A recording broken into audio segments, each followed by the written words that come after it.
Okay, so let's start with the school requirements. So again, we called the school requirements and additional programs. So these are required things that the school does have to do when they are on child nutrition. And one is have a local wellness policy. And this wellness policy is written by the district. What is a wellness policy? Again, it's written by the district. It establishes a healthy school environment. It promotes students' health and well-being. It is required. It's been required since 2010, technically 2012. And then it addresses the unique things that you want to do at your school. So anytime that we're discussing anything about like fundraisers or vending machines, we always say, go look at your wellness policy first and see what that says before you do anything else. Because another thing too is the TSET, they have grants, and a lot of people have gotten a lot of money based on these grants. So, but it's all based on your wellness policy and what you're doing with your wellness policy. So I always say, if there's anything that your school wants to do, a teacher, anything else, I always have you refer back to your wellness policy. It is written by the district, so you guys can always make any updates or changes that you need with that. So with the wellness policy, and since this has been around for quite a while, this is some things that were the requirements to do it. You have to have a team. You have to have policies. It does have to be publicly aware. You implement these policies, and then every 3 years you have to assess it. Basically, you go through it, make sure everything is how you want it, and you only have to do it every 3 years.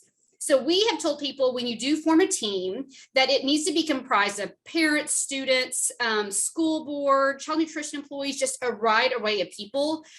There's the Healthy Fit Committee, and a lot of times the Wellness Policy Committee will be the same group as the Healthy and Fit Committee that your school district does have. But you do have to have a team to kind of be the ones to kind of assess the wellness policy. Now, the content in the wellness policy, again, is your goals, nutrition promotion, any physical activity, your nutrition guidelines, and standards for all food and beverage provided but not sold. But you can have stuff that you have required, like we've had some people say we're not selling anything that's not Smartstack approved. So whatever your school states in that wellness policy is really what the district needs to be doing. Again, some more information about the wellness policy is, again, any food or beverage information.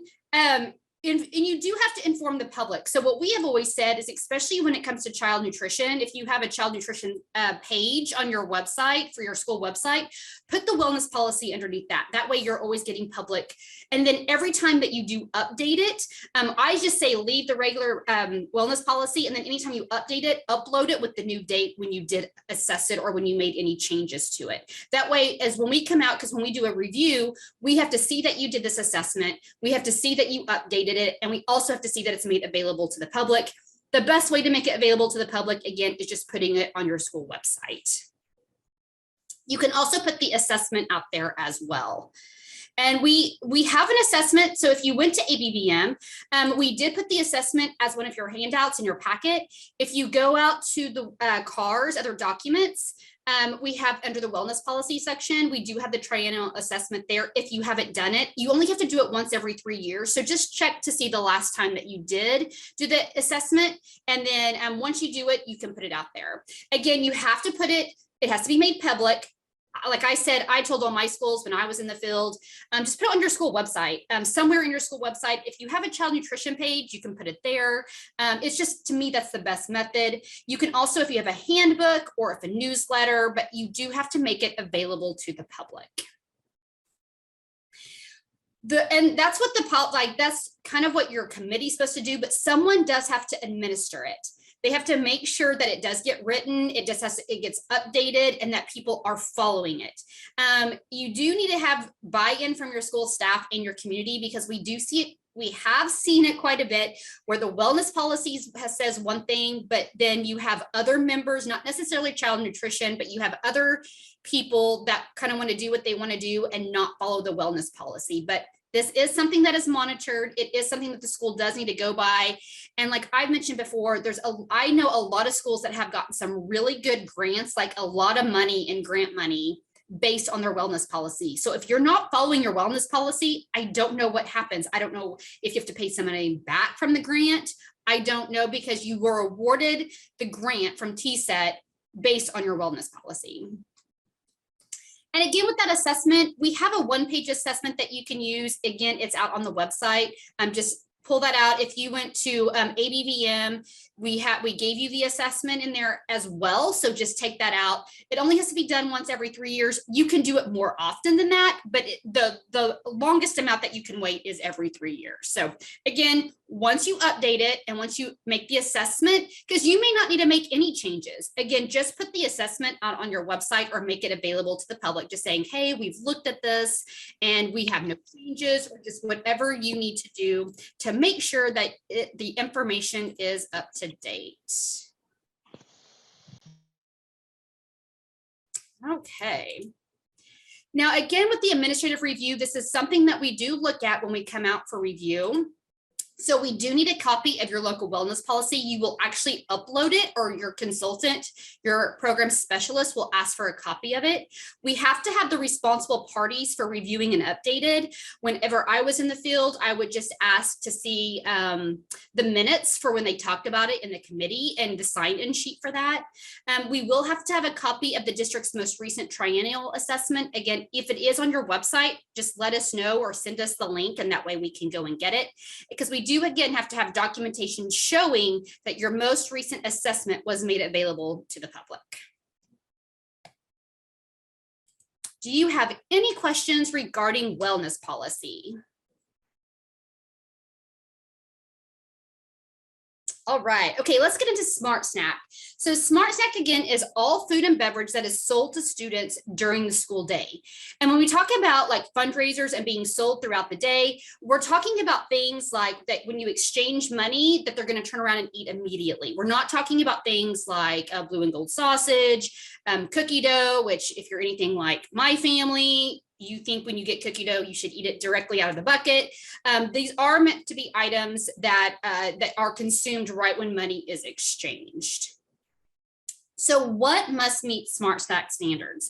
So it's really any food and beverage sold to students at school during the school day, other than those that are provided in the reimbursable meal, whether it be the school lunch, school breakfast, or if you do after school snack. Examples of that could be like a la carte, cafeteria, a la carte are items that are sold in the cafeteria along with like, so say they're having pizza day and they serve an extra slice of pizza, that would be an a la carte item. If you have any snack bars, vending machines, really anything that is being sold throughout the day, that would be food and beverage. So anything that is meant for consumption when money is exchanged, that is what must meet Smartstack requirements. So when is Smartstack not required? So it's not when it's outside of the school day, which the school day starts at midnight and it goes to 30 minutes after the bell rings for the end of the day. So that anything after 30 minutes after the bell rings at the end of the day is considered outside school hours. And then also on weekends, it doesn't count. So if you have basketball on Saturday night or Tuesday night and Saturday day, it wouldn't count because of the time being on the weekend or after 30 minutes after the school bell has rang. Now, again, it's not for anything that's not meant to be consumed. So if you do pizza kits, cookie dough, blue and gold sausage, anything like that that's not meant to be consumed when the money is exchanged, then that does not fall under Smartstack. It's kind of like bake sales, items like that. And then we do have what's called an exempt fundraiser. So if we're going to talk more about the exempt fundraisers, but if you do have an exempt fundraiser, again, we always tell people to check with your wellness policy to see if it is allowed. And you may have restrictions on what you can or cannot sell based on what your wellness policy says. So again, we're going to always refer you back to that wellness policy if you do allow for exempt fundraisers at your school site or your school district. Now, how do you know if an item that you want to sell meets these Smartstack standards? Well, we have what's called a Smartstack calculator. Also in the manual, you can see here on C134, which is the compliance section, we do have information that you can go and look at that will give you highlights, because there's certain things that you can sell for elementary, there's certain things for middle school and high school. So, and to be honest with you, Smartstack standards are much more strict the guidelines are than the school lunch program. There are several items on the school lunch program that you can serve as a reimbursable meal, but those items individually would not meet Smartstack standards that may have too much sodium in it or anything like that. So use this calculator. What you do is you take the nutrition facts label, you enter the information into the calculator. Now you have to keep the information. What's going to happen is if it doesn't meet Smartstack standards, it's not going to print anything out. It's not going to show you something. It was just kind of going to be a blank page. If I remember correctly, it's either blank or it just doesn't do anything. If it meets Smartstack standards, I believe it, if I remember correctly, it pulls up a nutrition facts label and basically says, yes, this meets Smartstack standards. That is what you need to keep for your records, because we do have to have that for review. We will look at all of this information when it comes to Smartstack. So if you are selling something that does not meet Smartstack standards, you are not allowed to sell it. And so we have to have the documentation. I've been to many a school where they did not keep any documentation. I'm like, here's your two choices. Either you have to quit selling it or run it through the calculator, or find a product that does meet Smartstack standards that you can serve. So when it comes to fundraisers and to Smartstack, so this applies to everyone. It doesn't matter, not just cafeteria, it is to the entire district. Because we get these questions quite a bit, like, well, our PTO, they like to do popcorn on Fridays. It is for everybody. Anybody that is selling anything during the school day that is food related has to meet Smartstack standards. Again, unless you are allowed to have exempt fundraisers. So exempt fundraisers do not have to meet the Smartstack standards. And we're going to talk a little bit more about if you do want to have exempt fundraisers. One, it needs to be allowable in your wellness policy.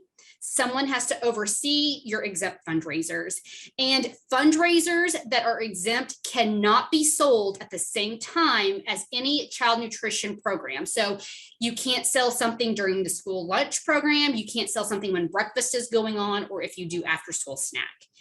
In Oklahoma, what is allowed is each site is allowed 30 exempt fundraisers per semester, and each of those fundraisers can last for 14 days. So it really allows, so if you have a vending machine and it doesn't have Smartstack standards in it, or any items that have Smartstack in it, it can basically be allowed, except you have to unplug it during the school lunch, during breakfast, and if you do the after school snack program, but it can be sold every day. And then you are allowed to sell it for the 14 days, and then you have to use a new exemption. So you get 30 exemptions, but each exemption only lasts for 14 days.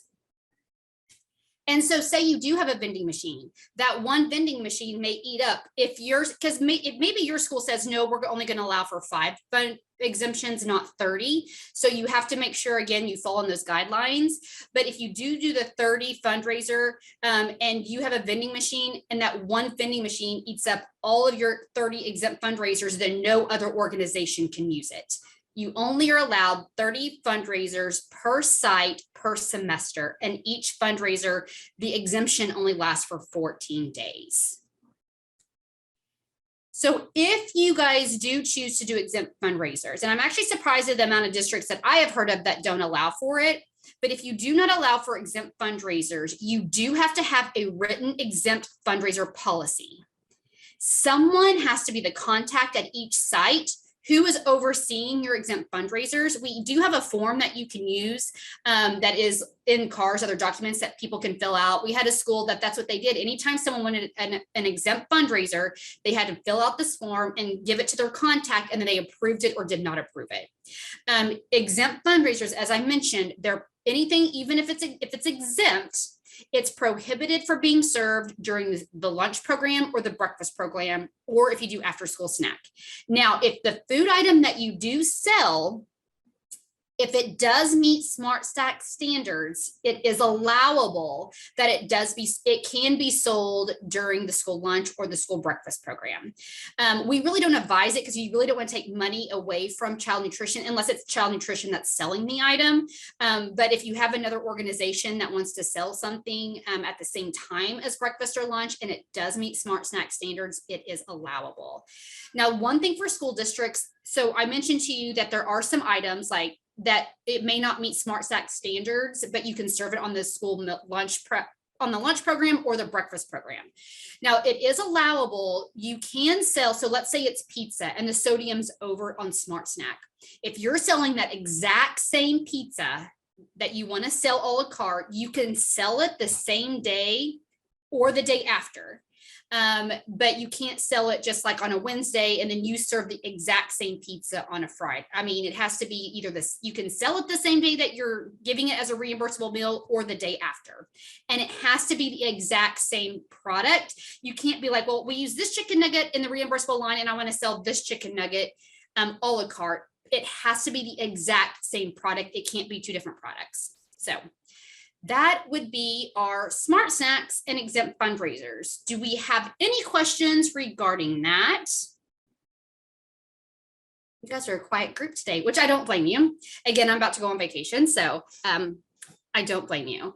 So now let's talk about hiring standards and professional development. Now, this applies to all school nutrition employees. So when we do have hiring standards, it's only for the director. The hiring standards are based on district's enrollment. So we do have a chart. It was in your handouts. If you received the handouts, it's also in the compliance section and it's also in the cafeteria manager section. If your school district does have 500 students or less, you are allowed to get state agency approval to hire a candidate that may not meet the standards per USDA. So if you are a school district that falls in the guidelines where your school district has under 500 employees or 500 enrolled children, contact Jennifer and then just let her know the situation and then she can make that approval.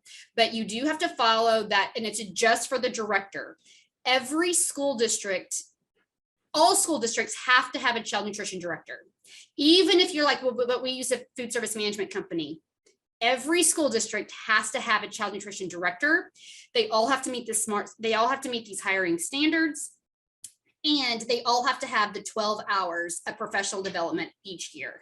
So if you need to figure out who your child nutrition director is and make sure that they do qualify for the standards for the enrollment at your school. Now, again, we just talked about professional standards where directors have to have 12 hours each year. But all child nutrition staff are required to have a certain number of professional development hours. So we have these categories. It's a director, a manager, and then we have staff. And then you do need to track these hours, and it is a part of the review. So when we come out to review, we do make sure that you have received the hours that you needed for each year. And this right here is just the chart. So a director, again, every school district has to have a child nutrition director. It may be your principal, it may be your superintendent, but someone has to be deemed as the child nutrition director. And again, they have to have 12 hours every year of child nutrition professional development hours. Managers have 10 hours and regular full-time staff have 6. And then any part-time staff that you have has 4 hours. If you hire somebody mid-year, they only have to have half the requirements depending on what their whatever title that they are. If you do, as mentioned before, have food service management company, the food service management company has to have a child nutrition director, and so does somebody at the school district. Now we have an array of topics that can be covered. These are just nutrition, operation, administration, and communication and marketing. Now we do since I've been on staff and these standards have been in place, there's not one topic that I can think of that we would not allow to be counted as child nutrition hours. I mean, bullying, it could be something that you see in the cafeteria. We've all been maybe in a situation where we had kind of a bully that we work with, bloodborne pathogens, CPR. I can't think of anything that you may get training for that we would not allow in child nutrition. So really, if you get any training, it doesn't have to be through our department. It doesn't have to be child nutrition specific. Again, if you're getting trained on bloodborne pathogens, CPR, bullying, any of those topics, they will count as child nutrition, or they'll count as your professional development hours for child nutrition. Now, maybe you go to training, you do a lot of training in 1 year. You go over the required hours that you have to have. You are allowed to carry any excess hours into the following year. So maybe last year you got 20 hours and you're the director.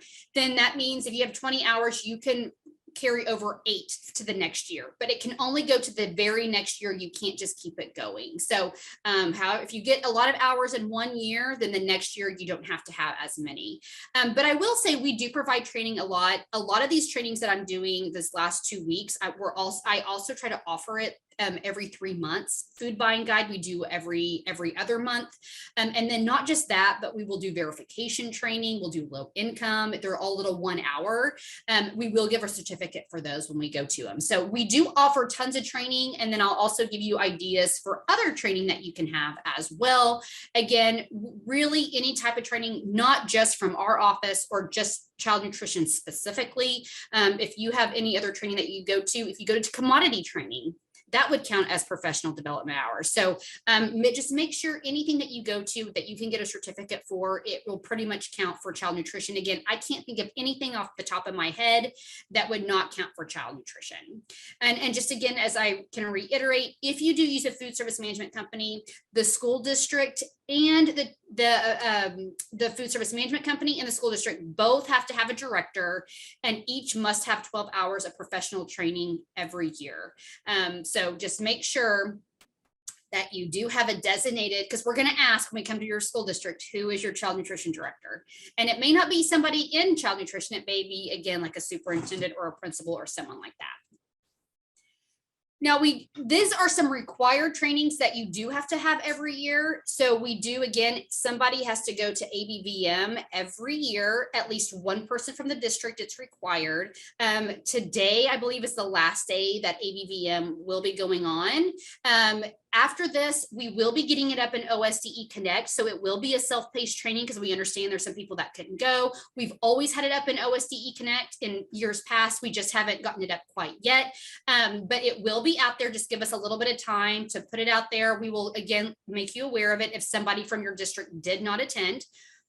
Food safety training is required. The director must have at least 8 hours of training every 5 years. You can get that training at ICN, the Institute of Child Nutrition. We do have a link to it out in CAR's other documents under the training information. So that way, if somebody needs it, they can go there to go get that training. Civil rights. Civil rights has to be done every year. Civil rights training has to be for everyone, even if they just help with child nutrition. So if you have a teacher that kind of comes in periodically or a volunteer, they also have to have civil rights training. We did civil rights training a couple of weeks ago. It is up and running in OSDE Connect right now, and so is Offer versus Serve. I did Offer versus Serve yesterday. I did that one live, but that civil rights and Offer versus Serve are both currently in OSDE Connect. We have direct links to those trainings in CAR's other documents under training information. So if you haven't had those yet, you can go out there and do it. Now, if you do have a K through 8, and you do not do Offer versus Serve, you do not have to do it, but it is required annually that if you do Offer versus Serve to be trained on it. And it is very helpful because you do want to make sure that every child is receiving a reimbursable meal. And again, we are doing trainings all the time. If you go out to other documents under training information, we always have Zoom links out there. We update that every month. Right now we have July and August. We have a school call. That school call is just a Q&A session. So anytime we have like a Q&A session or a walkthrough training, we don't give certificates for that. And we usually try to write on there, we will not give a certificate, but everything else that we do. And we also have instructions for trainings if you ever want to do like anything from ICN or any of that type of training. Tomorrow, I sent an email yesterday. Tomorrow, the Culinary Institute of Child Nutrition is doing a standardized recipe webinar. It's at 2:00 p.m. Central Time. It'll say 3, but that's Eastern Time. We're in Central Time, so it's at 2:00. If you're interested in that, if you can look for that email or just type in Culinary Institute of Child Nutrition, it should take you to that page and you can register for that training. And then again, we have OSDE Connect where our self-paced trainings are located. We can't forget about cooking for kids. We have an agreement, which we have had for a long time with the OSU Extension Center. This one is really good. It's healthy lunches on a budget, less plate waste. They've done a lot of things during COVID. They'll do a little bit of food safety, not the required training. And I cannot teach food safety, so that's why you'll never see it from me, as I have to be you have to be a certified trainer to do food safety, so we can't do it in our office. DHS does as well. Some people do charge for food safety, but they will give you some good hints. They did a lot of stuff helping during COVID with just the food safety instructions for food, recipes, knife skills. So they're a great place. Make sure you do cooking for kids. If you go through their training, they will even have a chef come out and do consulting. It's a great little program. Yes, anybody can do the OSDE Connect trainings. All you do is you click on the link and then you have to have a username and password. Now, our OSDE Connect just changed platforms. We were with NextThought. We're now on Canvas, but it's still called OSDE Connect. And you have, when you register, it will be your email address. And then you get, I forget what they call it, your registration. It's only good for like 60 days. The recipe class is ICN. It's called the Culinary Institute of Child Nutrition. It's called ICN. And that is done with it's with USDA, the Institute of Child Nutrition. It's called Culinary Institute of Child Nutrition. I went to SNA this year and they had them there, and I went to their standardized recipe breakout session. It was fabulous. Even though I'm going to be off, I plan on still attending that training because I think it's going to be really good. We would like to have a standardized recipe, but once they finish it, we may try to do the link to ours, and you should get a certificate when you're done with that. And right here, it says the Institute of Child Nutrition. It's just called, you can go to theicn.org right here, but then you'll just type in culinary and CICN. So we have the Institute of Child Nutrition that's been around for a long time.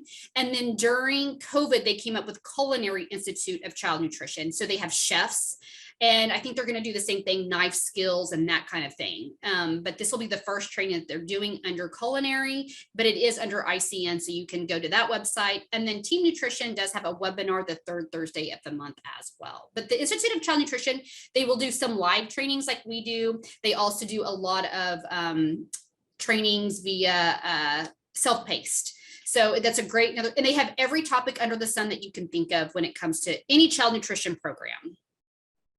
Okay, let's get on with additional programs. So those were required things that you're required to do, what we just talked about, wellness policy, Smartstack, professional development, and hiring standards. That is all required being on child nutrition.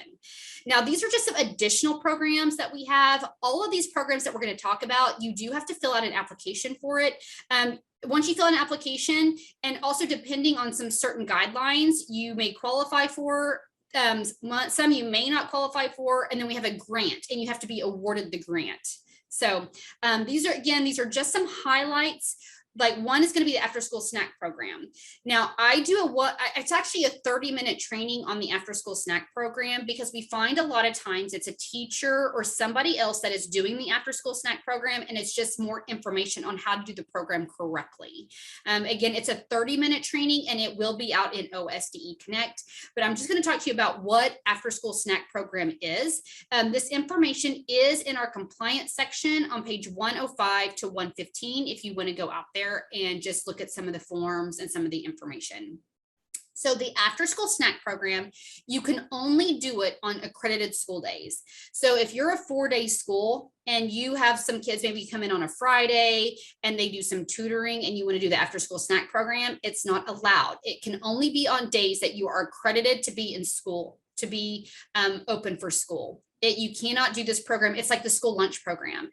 You can't serve meals on the school lunch program on that Friday that you're off, because it's not an accredited school day. With the after school snack program, you do have to do monitoring. You do on-site monitoring twice per year. You do it one during the first 4 weeks of operation, and then you do it once more anytime during the year that you're still operating. So you have to monitor it every year, twice per year. It's just in case they want to make sure that you're doing right, and within the first 4 weeks, because if you're catching something that may not be doing correctly, you want to be able to catch that, and that way they can do it right the rest of the year. And we do come out, and if you are on the after school snack program, it is on the checklist. I believe it is Schedule D on your application and agreement. You fill that out, and you fill it out per site that you want to be on it. So you do have to monitor each site. If you have one site, just monitor that one. If you have multiple sites, then again, you would monitor each site twice per year.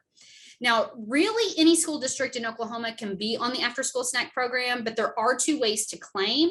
One is, well, to be on the program, you have to be participating in the school lunch program. You do have to provide care after school. And then the other one is it does have to include an enrichment and education component. Now, everybody in Oklahoma can be on the after school snack program. However, if your school district or your school site is over the 50% free and reduced, then everybody is free. If your school site is under the 50% free and reduced, then you do have to claim them by free, reduced, and paid. But if you have a feeder school, and one of those feeder schools are above the 50%, then everybody at that site can be free because it feeds into a school, or it is a feeder school to another site that is over 50% free and reduced. So again, if your site is over 50% free and reduced, then everybody is claimed at the free rate. If it is not, then you do have to claim by free, reduced, and paid. And we do not have a waiver any longer that allows everybody to be considered over the free and reduced rate where everybody's free. We're going back to our normal way this year. So again, depending on the school site, but if it is a feeder school, then you can use the feeder school 50% information. So with the after school snack program, you have to have two components, must be served per day. The snack has to be eaten on site, and you can serve anybody up to age 18 unless they turn 19 during the school year. The required records that you have to have is just show documentation or some eligibility information. You have to have attendance records every day and meal counts. And then you have to have what we have called a food production record or a menu as served. It's showing us every day what you're feeding the kids and the amount that you're feeding them. And then again, the 2 on-site reviews. And this is the meal requirements right here. It goes 1 to 2, which you're not going to have, I believe, anybody ages 1 and 2 at your school, but you could have someone from 3 to 5. And then we have the 6 through 18. You are allowed to serve everybody the 6 to 18, or you can split it up and have 3 to 5, one meal pattern, and then you can do 6 through 18 as another meal pattern. But if you want to make it easy on yourself, I would just do 6 through 18 for everybody. So that's the after school snack program. That's the one that you find again in your National School Lunch application, Schedule D. That's where you're going to fill that out. We have another program called the at-risk program. And this program is under our CACFP program, which is considered childcare. So this is going to sound a lot similar to the after school snack program, but there's going to be a lot of different requirements on the other, like the requirements that you do at your center or your school district are going to be the same, but there's going to be a lot of back end differences between the school lunch program and then CACFP at risk. So again, to be eligible to be able to do at risk, your school site has to be in a place that's 50% free or reduced.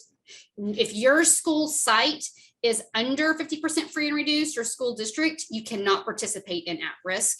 It also has to have an educational and enrichment activity. And this one has to provide care in after school setting. And you can do it on the weekends and holidays or school vacation, but during the school calendar year. This cannot be done in the summer. Only so if your school starts August 15th and is out May 15th, you can serve it at any time between August 15th and May 15th. But once school is out for summer, you cannot do at the after school snack program. So it is one of those things that if you did have classes you don't have, because it's not under the school lunch program, you don't have to do it during accredited school days. Now, activities, you have to have a regularly educational or enrichment activity in an organized, structured, and supervised environment. And then you can make it open to all children. So if you do, say, summer feeding, and you have what we call an open site where anybody can come in and eat, It's the same thing. You need to have programs available. I had a school district that did the Century 21 grant for their elementary. They had a photography class for their high school. They did tutoring for anybody. They did have football going on. And they also did something with FFA. And then they had, I think, a cooking class. They did some really neat things. They pulled their students to ask them some things that they would want to see. And they had members of the community that would come in and go over some of that stuff with them. So you have to have things available for people to participate in, but it's not a requirement that they participate in that in order to have a meal. So again, this is through school age kids up to 18, and it's okay if they turn 19 during the school year, just like the after school snack program. Again, meals have to be consumed on site. And with athletic programs, again, they can participate, but you can't do at risk just for your sports. Well, yes, very good question. So I think I answered it, but you can have athletics. It's just, it can't be the only thing that you service. Because we've had some that are like, well, it's only for the football team, and you can't do that. You do need to have other activities. But again, like I said, I gave some good ideas what this school did. I thought what they did was great and brilliant, especially even if you just have a tutoring where it's like after school, if anybody needs homework help, then they can come and do homework. So the time of the meals. So this is something I really want to kind of cover with the at-risk program. So any meal or snack. So under the after-school snack program, it's just a snack. With CACFP, you can serve up to 2 meals. You can do a snack and a meal. And a lot of times what we see is the supper. So sometimes people just do a supper, or they may do a supper and a snack. Now, it may be reimbursed, but it has to be after the school day is ended, or again on a weekend or holiday. And it can be vacation periods, which we're talking fall break, spring break, Christmas break, during the school calendar year. It can't be during the summer months. So we have what's called the expanded learning time. And some people was like, well, we do it in our last hour. Well, this is the last hour. This is the definition. And this is what we mean. So a school, if they operate 1 hour longer than the traditional school day, which is 6 hours, they may be able to serve it in the 7th hour. But what we've seen as an issue is you have to have 7 full hours of instruction in order to be able to serve it in the 7th hour. You can't go 6.5. You have to go 7 full hours to be able to serve it in that last hour. And we're having a lot of schools that are not meeting this requirement. We cannot calculate lunch in that. It has to be 7 hours of instruction. So if you are on at-risk currently, we cannot approve your application unless we have your bell schedule. So I would go ahead, if you're on the at-risk program, you need to get your bell schedule in now for the next upcoming year. So what the bell schedule is it's the schedule that you give accreditation, showing us when you're doing your lunch, when you're doing each period of learning, because we have to make sure that you do have 7 full hours of instruction time. So you can feed it in that last hour. Now you can always do it after school. It's after the school day has ended, so that's not a problem, but we have a lot of schools that are trying to do it in the 7th hour. So examples of this is if your school starts at 8 and you get done at 3, you cannot serve it at before 3 o'clock because you have not had 7 hours of instruction. But if you start at 7:45 and you go to 3:45, you can serve it in the 7th hour, or you can serve it after 3:15, because we're just saying that you did a 30-minute for lunch. So we have to deduct lunch from your bell schedule to make sure that you have 7 hours of instruction. You can't have 6.5, you have to have 7 in order to be able to serve it in that 7th hour. So claiming and reviewing, again, this is under our daycare program. It's under CACFP. So you cannot apply for this in the after school snack. You have to fill out, in after school snack, you fill out one little checklist item. CACFP, you have to fill out a whole entire application. It's an application all on its own. It's just like schools where the rates come out in July.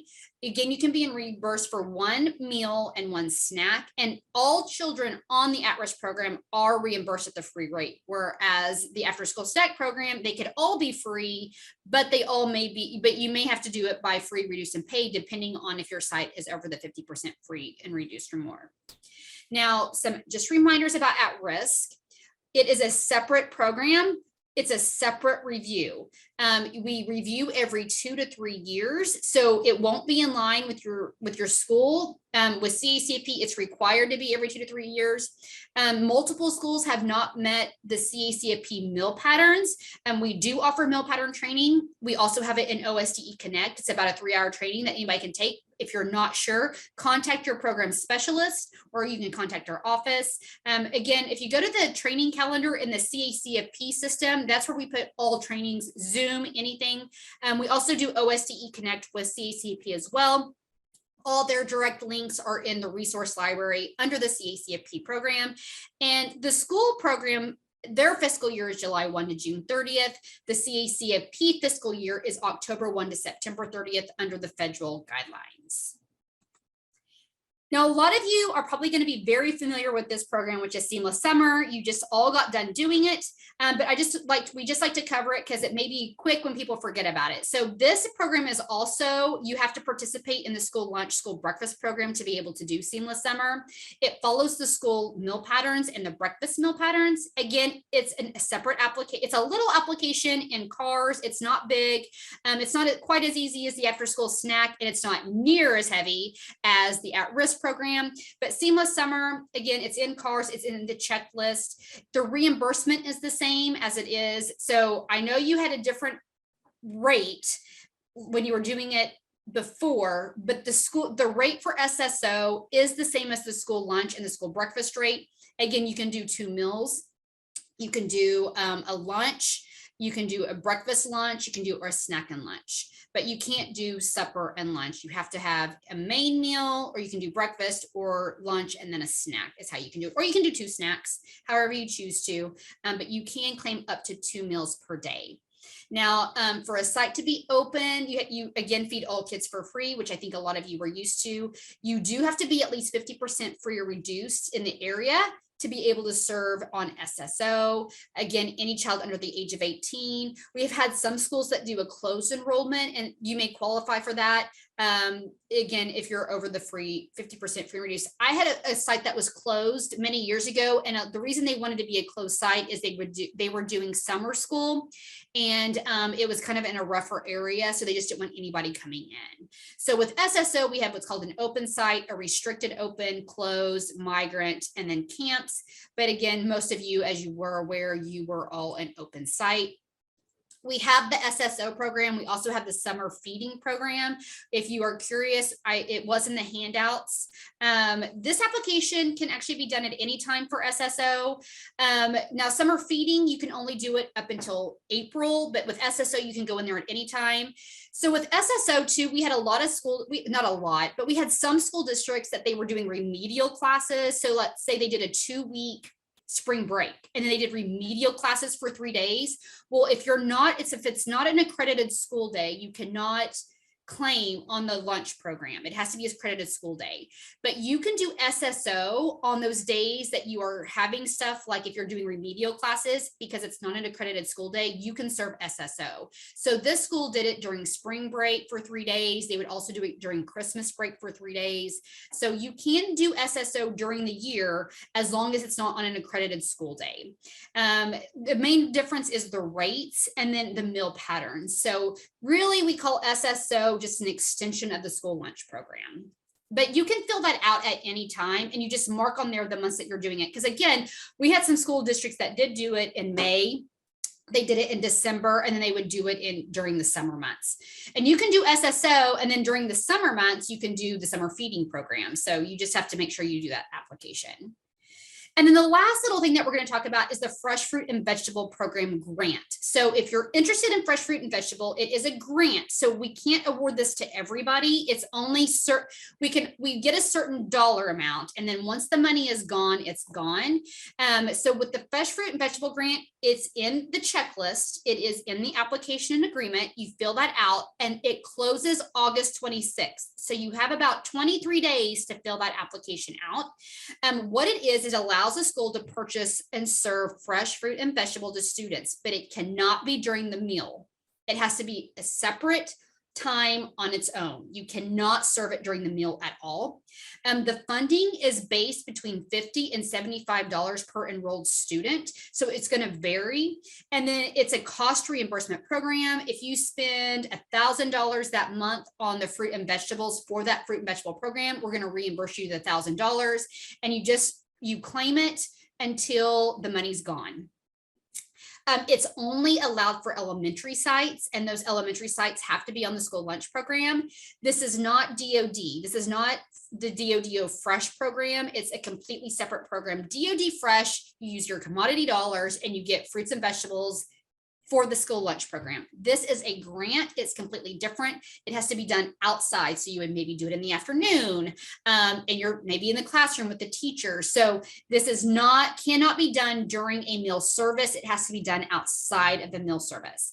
Again, you apply for this in CARS. So just so you know, it's grayed out.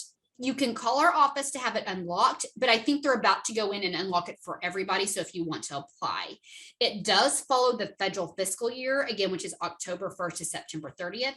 And you have to follow procurement like you would for anything else. So a lot of times it's going to be, you can use geographical preference. Maybe you have a local farmer that you want to use some of their items to have like fresh from the ground, fresh fruits and vegetables. You can use micro purchasing for fresh fruit and vegetable, or you can use your vendor, and if you've already procured that, but you do have to just make sure that you follow proper procurement standards. Now, if you get awarded, we will have training on this, and usually the training is in September because it will close on August 26th, and then you have to give them about 3 weeks to 4 weeks to figure out who got it, and then they will let you know, and then we'll be doing training after that. If you would like to apply, contact Rhonda. Again, I think they're going to make it open to everybody. Right now, it is grayed out. And then there is a signature page, so you have to sign that and send that in. I will tell you with the Fresh Fruit and Vegetable Program, how it gets awarded. And when it first started, right when I first started, it started 14 years ago. And back then, you would fill out an application and send it in, and you would tell us like if you're doing an educational component with it, everything that you're doing with it. And then what we did was we wanted to make it very fair and use the because we have to use enrollment to where every child is getting the $50 to $75 at that site, and it's awarded by site. So you could have 20 sites, but it's only awarded to 2, and you can only do it at those 2 sites. But how it's awarded now, and it's per USDA, we can't change it at all, is it goes strictly on free and reduced. So if you're a school with high free and reduced rate, you have a higher chance of getting it. Now, we've had it in the past where not a lot of people applied for it. So we were able to give out more money and everybody got it. So even though your numbers may not be high with free and reduced, you may still apply for it because you never know. There may be a lot of people that are like, no, we don't want to do it this year, and you may get it. But it is solely based off of free and reduced. And then we take the enrollment, and then we try to keep it around the $50 mark just so we can award it to more schools. But that's how it is awarded. And I just want you to be aware of that.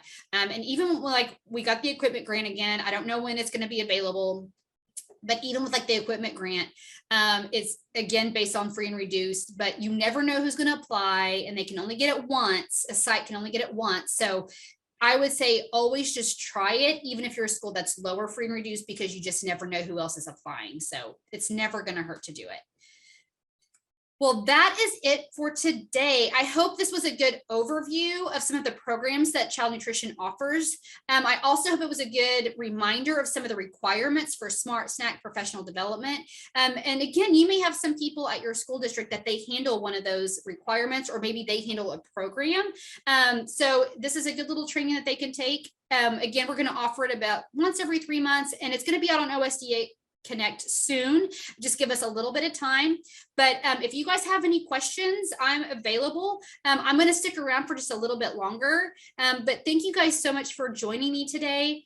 You guys are free to go, and I hope you guys have a wonderful week and stay cool, and good luck this year with school. I know it's going to be very different. I just wish you guys all the best, and you guys have a great rest of the week.